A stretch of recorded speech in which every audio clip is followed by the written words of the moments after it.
সোরের উপরে পুরাই হাইতে করা হয়েছে রে ভাই। এই যে ভিডিওটা দেখেন, এই যে স্টেডিয়ামের উপর থেকে টার্গেট করা হয়েছে। আর্জেন্টিনা গোলে শট দিবি তো ওই নল দিয়ে আর্জেন্টিনার প্লেয়ার করে মাথায় শট করা হবে। হ্যাঁ তাই তো কই, যে আর্জেন্টিনা 19টি গোল দিয়েছে পুরো টুর্নামেন্টে, সেই আর্জেন্টিনা একটাও শর্ট অন টার্গেটে গোল দিতে পারলো না।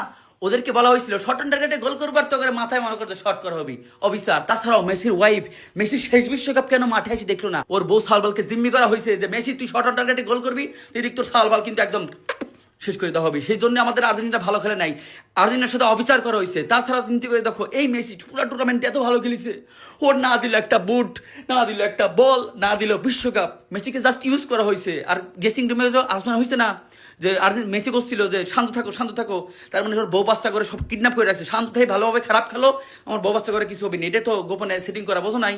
আর্জেন্টিনার সাথে অবস্থার করেছিল, ওর হলে কি হবি? ওরা হাতে কাবলে পড়ছিল ভাই। নাহলে আর্জেন্টিনার এই কাপ না ঠেয়, কমিটির টিমও মাঝে মাঝে ধরা খাওয়া যায় ভাই।